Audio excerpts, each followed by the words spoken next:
నమస్కారం 9 TV news కి స్వాగతం. హెడ్లైన్ చూద్దాం. నేడు మెగా డిఎస్సి నోటిఫికేషన్, పోస్టులు భారీగా పెరిగే అవకాశం.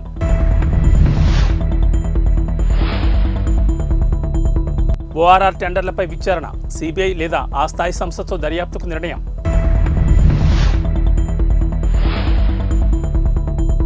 బీఆర్ఎస్ కాంగ్రెస్లపై కిషన్ రెడ్డి ఫైర్, వచ్చే ఎన్నికల్లో బీజేపీకి ఓటు వేయాలని పిలుపు.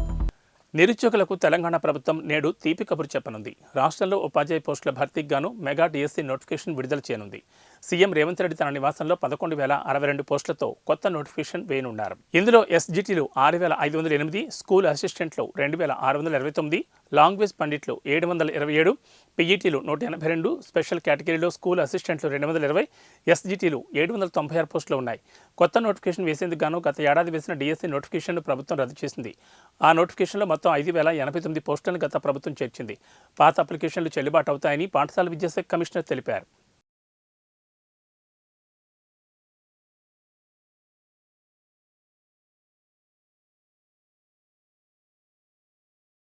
ఔటర్ రింగ్ రోడ్ టోల్ టెండర్ల విషయంలో సీఎం రేవంత్ రెడ్డి కీలక నిర్ణయం తీసుకున్నారు. ఈ టెండర్లలో అవకతవకలు జరిగాయంటూ మొదటి నుంచి ఆరోపిస్తున్న సీఎం దీనిపై సమగ్ర విచారణ జరిపించాలని నిర్ణయించారు. సిబిఐ లేదా ఆ స్థాయి దర్యాప్తు సంస్థకు విచారణ బాధ్యతలు అప్పగించనున్నట్లు ప్రకటించారు. సచివాలయంలో హెచ్ఎండి అధికారులతో సమీక్ష నిర్వహించిన సీఎం ఈ సందర్భంగా ఓఆర్ఆర్పై టోల్ టెండర్ల అంశాన్ని ప్రస్తావించారు. ప్రభుత్వానికి రావాల్సిన భారీ ఆదాయానికి గండిపడేలా తక్కువ ధరకే టోల్ టెండర్లు కట్టబెట్టారంటూ ఆగ్రహం వ్యక్తం చేశారు. కనీస ధర నిర్ణయించకుండా టెండర్లు ఎలా పిలిచారని హెచ్ఎండి అధికారులను ప్రశ్నించారు.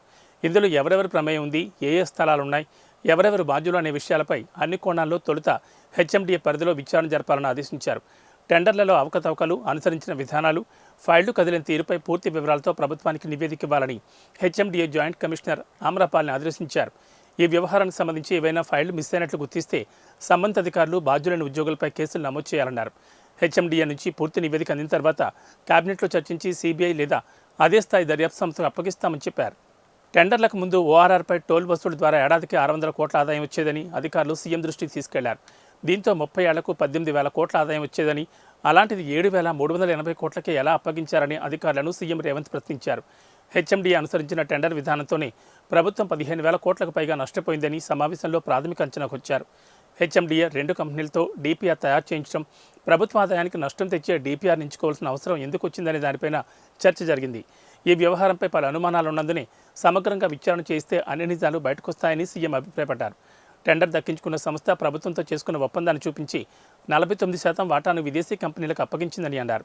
విదేశీ కంపెనీలతో ఆ సంస్థ చేసుకున్న లావాదేవీలపై కూడా విచారణ జరపాల్సిన అవసరం ఉందన్నారు. కాంగ్రెస్ బీఆర్ఎస్లకు ఓటు వేస్తే దేశానికి లాభం లేదని, ఆ 2 కుటుంబ పార్టీలేనని కేంద్ర మంత్రి గంగాపురం కిషన్ రెడ్డి అన్నారు. విజయ సంకల్ప యాత్ర నియోజకవర్గ బహిరంగ సభకు ఆయన ముఖ్య అతిథిగా హాజరై ప్రసంగిస్తూ రాష్ట్రాన్ని బంగారమయం చేస్తానన్న కేసీఆర్ తన కుటుంబాన్ని బంగారమయం చేసుకున్నారని ఎద్దేవా చేశారు. పార్లమెంట్ ఎన్నికల తర్వాత ఆయన రాజకీయాల నుంచి తప్పుకున్న ఆశ్చర్యమేమీ లేదని జోస్యం చెప్పారు. మోడీ బలముందు ఓడిన రాహుల్ కాంగ్రెస్ పార్టీ అధ్యక్ష పదవి నుంచి తప్పుకొని 6 మాసాల పాటు విదేశాలకు వెళ్లిపోయాడన్నారు. రానున్న 5 ఏళ్లు దేశానికి మోడీ అవసరముందని, హ్యాట్రిక్ గెలుపు కోసం మనమంతా కృషి చేద్దామన్నారు. ప్రధానమంత్రి నరేంద్ర మోడీని యావత్ ప్రపంచం కావాలని కోరుకుంటుందన్నారు. కుట్రలు, కుతంత్రాలు, ఉగ్రదాడులతో దేశాన్ని ఉక్కిరిబిక్కిరి చేసిన దాయాది దేశాన్ని ఒక్క వేటితో మట్టి కరిపించి వెన్నులో వణుకు పుట్టించిన భరతమాత ముద్దుబిడ్డ మోడీ అన్నారు. పాలనలో వైఫల్యాలు చర్చిస్తూ ఆహార సంక్షేమంలో కొట్టుమిట్టాడుతుందన్నారు. రానున్న పార్లమెంట్ ఎన్నికల్లో రాష్ట్రంలో ఎంఐఎంతో సహా 17 స్థానాల్లో బీజేపీ విజయం ఖాయమన్నారు. బీఆర్ఎస్కు ఒక్క సీటు కూడా రాదన్నారు. గెలిచినా ఏం చేస్తారో వారికే తెలియదన్నారు.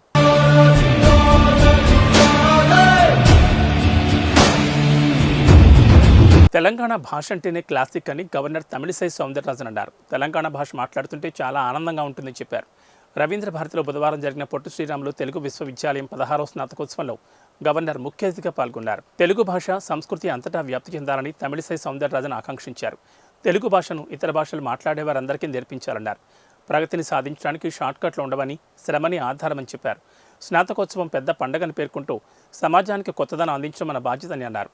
మాతృభాషతోనే జీవితం ముడిపడి ఉంటుందని చెప్పారు. ప్రపంచంలోని ఎన్నో దేశాల్లో తెలుగు వాళ్ళు ఉన్నారని, తెలుగు భాష, సంస్కృతి ఆ దేశాల్లో కూడా వ్యాప్తి చెందాలన్నారు. ప్రధాని నరేంద్ర మోడీ చెప్పినట్లు ఎన్ఈపీ విద్యాలయాలను ప్రారంభించాలన్నారు. తెలుగులో మాట్లాడడం తనకెంతో సంతోషంగా ఉందన్నారు. సామాన్య ప్రజలు సైతం కొన్ని చదివే విధంగా తక్కువ ఖర్చుతో తెలుగు భాష పుస్తకాలను ప్రచురించాలని సూచించారు. స్వీయ నిబంధనతో బోధించడం, విశ్వవిద్యాలయం అన్ని సదుపాయాలు కల్పించడం, సమాజానికి కొత్త దారిని అందించడం, వీటన్నిటి సమాహోరమే స్నాతకోత్సవం. మాతృభాష మన జీవితంతో పుడుతుంది. మాతృభాష మన చైతన్యంతో ముడిపడి ఉంది.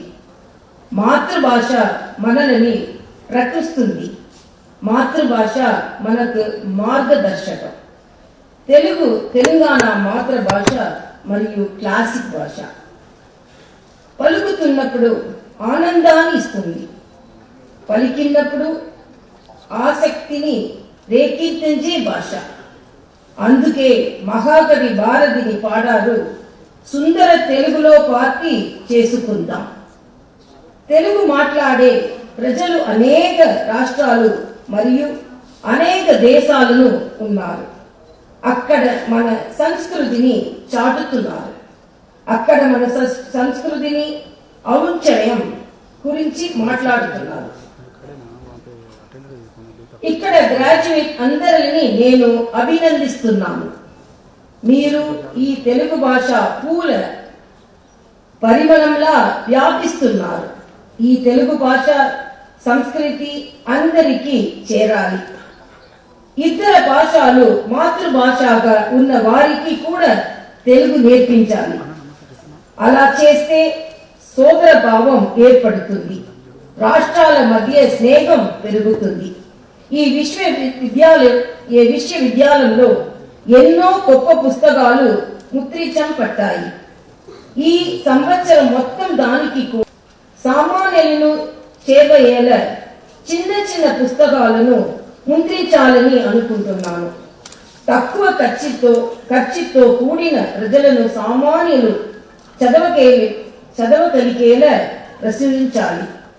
అదేవిధంగా ఈ పుస్తకాలు ఎక్కువ ప్రచురించాలి. ఎందుకంటే ఇది టెక్నాలజీ ప్రపంచం. అందుకే మనం ప్రధాని మంత్రి మోడీ గారి ఈ పందేలు టెకేడ్ అని చెబుతున్నారు. NUP అనుసరించి విశ్వవిద్యాలయాన్ని అభినందించండి. NUP విద్యార్థులను తరగతి గది నుండి ప్రపంచ స్థాయికి తీసుకెళ్లడం. మీరు అందరూ కష్టపడి ముందుకు రావాలి. ప్రగతి సాధించడానికి షార్ట్ కట్ లేదు, శ్రమే మూలధనం. నేను తెలుగులో మాట్లాడితే చాలా సంతోషంగా ఉంది. నేను నా మాతృభాష తమిళని అమితంగా ప్రేమిస్తున్నాను. మా అన్న భాష తెలుగు అంటే నాకు చాలా గౌరవం. అందరం కలిసి ఈ దేశాన్ని ఉత్తరిస్తాం. ఇక్కడ తెలుగు పండుగలు అన్నీ ఉన్నారు. ఇక్కడ తెలుగులో మాట్లాడుతున్నాను. తమిళ్లో ఒక్క సామెత ఉంది, నగర వ్యాపారులలో బంగారు సూదులు అమ్మినట్లు. మన మధురమైన భాష తెలుగులో మాట్లాడేందుకు ప్రయత్నించాను. నేటి నుండి మేడారం హుండీల లెక్కింపు జరగనుంది. హుండీ లెక్కింపునకు అధికారులు అన్ని ఏర్పాట్లు చేశారు. హనుమకొండలోని టీటీడీ కళ్యాణ మండపంలో హుండీ ఆదాయాన్ని దేవాదాయ శాఖ అధికారులు లెక్కించనున్నారు. 10 రోజుల పాటు ఈ లెక్కింపు కొనసాగనుంది. హుండీ లెక్కింపు కేంద్రం లోపల బయట సీసీ కెమెరాలు, భారీ పోలీస్ బందోబస్తును అధికారులు ఏర్పాటు చేశారు. మేడారం మహాజాతరలో మొత్తం 512 హుండీలను అధికారులు లెక్కించనున్నారు. లెక్కించిన నగదును బ్యాంకులో ఏ రోజుకు ఆ రోజు అధికారులు జమ చేయనున్నారు. ఈసారి మేడారం జాతర ఆదాయం పెరుగుతుందని అధికారులు అంచనా వేస్తున్నారు.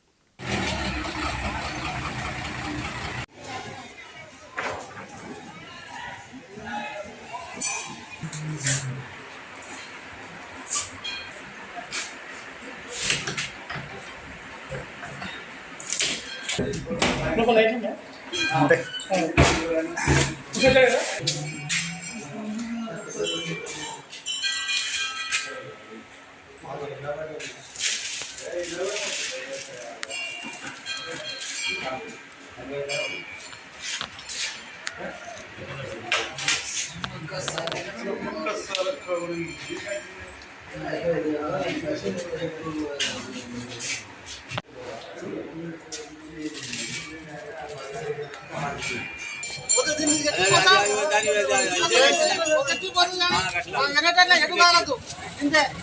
అనుకోవాలి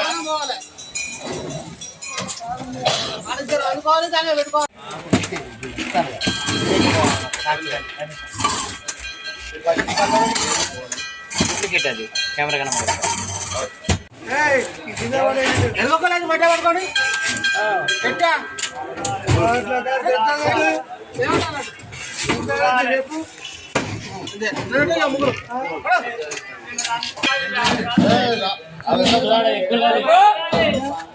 ఎక్కువ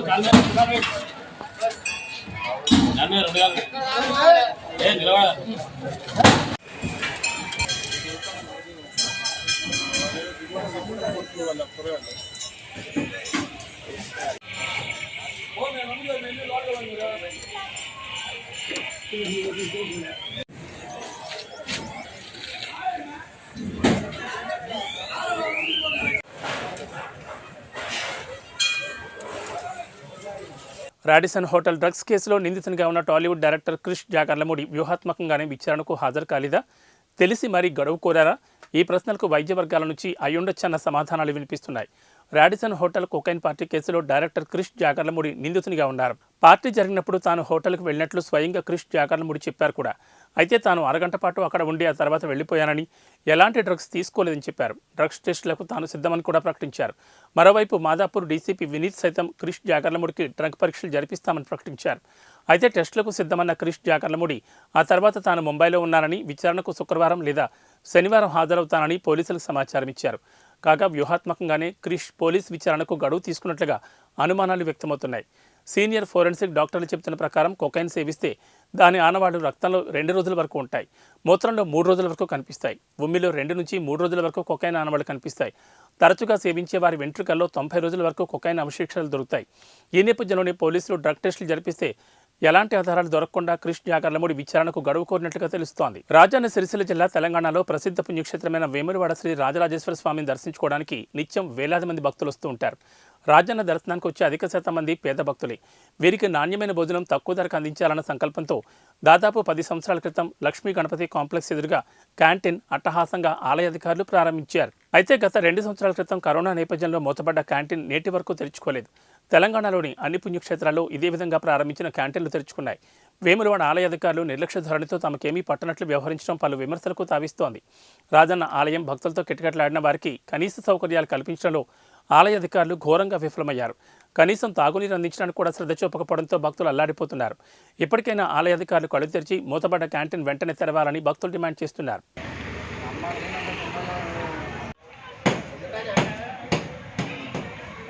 ప్రధానమంత్రి నరేంద్ర మోడీ వచ్చిన 4-5 తేదీల్లో తెలంగాణలో పలు కార్యక్రమాల్లో పాల్గొనున్నారు. పలు కేంద్ర ప్రభుత్వ ప్రాజెక్టులకు ప్రారంభం, మరికొన్ని అభివృద్ధి పనులకు ఆయన శంకుస్థాపన చేయనున్నారు. బహిరంగ సభల్లో కూడా ఆయన పాల్గొనున్నారు. 4న మహారాష్ట్రలోని నాగపూర్ నుంచి బయలుదేరి ఉదయం 10:30 గంటలకు ఆదిలాబాద్కు వస్తారు. పలు అభివృద్ధి కార్యక్రమాల్లో పాల్గొని ప్రసంగిస్తారు. కార్యక్రమాలు ముగిసిన అనంతరం బయలుదేరి తమిళనాడుకు వెళ్తారు. తిరిగి అదే రోజు రాత్రి హైదరాబాద్కు వస్తారు. ఆ రోజు రాత్రి రాజ్భవన్లో బస చేస్తారు. ఇక 5న సంగారెడ్డిలో పలు అభివృద్ధి పనులను ప్రధాని మోడీ ప్రారంభించనున్నారు. సంగారెడ్డిలో నిర్వహించతలపెట్టిన బహిరంగ సభలో ఆయన ప్రసంగించనున్నారు. 5న ఉదయం 10 గంటలకు రాజ్భవన్ నుంచి బయలుదేరి సంగారెడ్డికి చేరుకుంటారు. మధ్యాహ్నం 12:15 కార్యక్రమాలు ముగించుకుని ఒడిశా రాష్ట్రానికి వెళ్తారు. ఖమ్మం జిల్లా కొనిజర్లలో దారుణం చోటు చేసుకుంది. సర్పంచ్ సోరంపల్లి రామారావుపై కత్తులతో దాడి చేశారు 3 వ్యక్తులు. గాయపడిన సర్పంచ్ను చికిత్స కోసం కిమ్స్కు తరలించారు. అయితే ప్లాన్ ప్రకారమే సర్పంచ్పై దాడి చేశారని అనుమానిస్తున్న పోలీసులు 3 నిందితులను అదుపులోకి తీసుకున్నారు. అన్నదమ్ముల ఆస్తిబాటాల పంపకంలో తమకు న్యాయం చేయలేదని సర్పంచ్పై ఈ దాడికి పాల్పడ్డారని తెలుస్తోంది. సర్పంచ్పై జరిగిన దాడితో గ్రామస్తులు భయాందోళనకు గురయ్యారు. గ్రామంలో ఎలాంటి అవాంఛనీయ సంఘటనలు జరగకుండా పోలీసులు 144 సెక్షన్ అమలు చేశారు.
ఏవీ బులెటిన్ విశేషాలు. నమస్కారం.